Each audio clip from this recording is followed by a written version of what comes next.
Hey guys, welcome to Car Track Reviews. This is Steven. We're going to go over Brass City Raceway in Waterbury, Connecticut.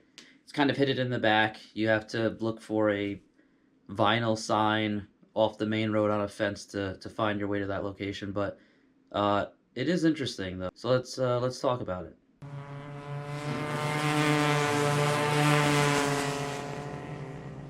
So pricing is really interesting at this location. They have a couple deals that they do during the week, and they also don't require any memberships. If you buy one race, it's $25. If you buy a 2-race package, it's $42. If you buy a 3-race package, it's $58. If you buy a 5-race package, it's $79. On Tuesdays, they do this really cool thing where you pay only $12 a race, and there's no limit to how many races you're allowed to do, which I think is a really good price for racing. On Wednesday, you can get 5 races for $49.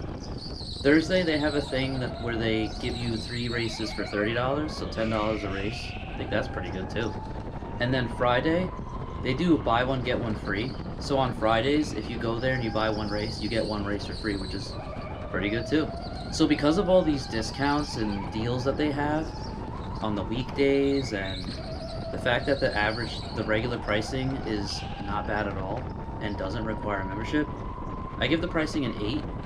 So for karts, I actually was a little bit skeptical when I first got in the Kart, because the Kart was an OTL kart. I believe it's an Italian company, and I know my experience with the OTL karts in Mount Kisco were awful. You can go check out that video, that review, Mount Kisco, New York, K1 speed. I despised those OTL karts, didn't like them at all, so I was really skeptical. I got really concerned. I immediately tested the steering on the karts as soon as I got it. They felt kind of similar to the ones in Mount Kisco, so it did leave me a little bit worried. But once we got moving, I could actually tell it was definitely already better.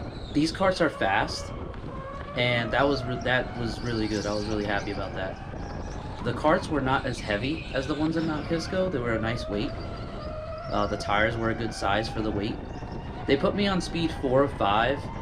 I only did a couple races there, so they didn't really bump me all the way up to 5 by the time I had gone to my second race. But even at level 4, the cars were actually pretty fast for the track. I think at level 5 you definitely would require more braking. For the level 4, I think I only braked once. So for karts, I give it a 6.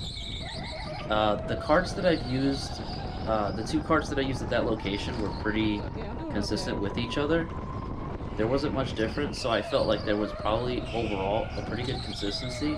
But of course, they are electric karts, so really can't say I'm a big fan. But they were good karts for the location, that's for sure, for the track. Alright, so for track flow, they only had 1 level, which is fine. Plenty of places are only 1 level. It does use the full speed of the karts, so you do pretty much top out the kart right towards the end of the longest straight, which is nice. And again, that's at level 4. They had this weird slalom in the track. I'm not sure if I'm a big fan of that. It kind of didn't work with the weight of the karts. The karts were not as agile as I would have liked through that section. So it did add some challenge to it, but it wasn't so much of a challenge that it felt like it was a big problem. It just wasn't too exciting. It almost felt like that was put in there just so that they can utilize the majority of the space. The track looks like they did try to fit as much as they could in the space that they were allowed. And I think because of that, they did try to fit more than they needed. The track flow could have been a lot better. I think if it's evaluated, they might be able to do something different. But for the track flow, I give it a 5. It's about average for a go-kart track, especially a single-level go-kart track. It's nothing exciting, it's nothing horrible, it's just average.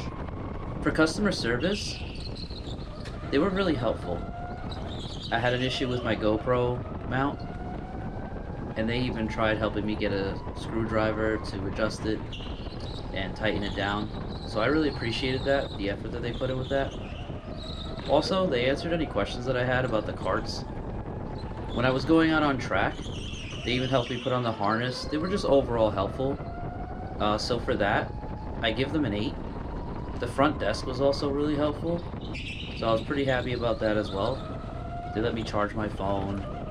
They were just very big on making the customer happy, so I really appreciated that. Alright, so the question is, would I go back? I would go back.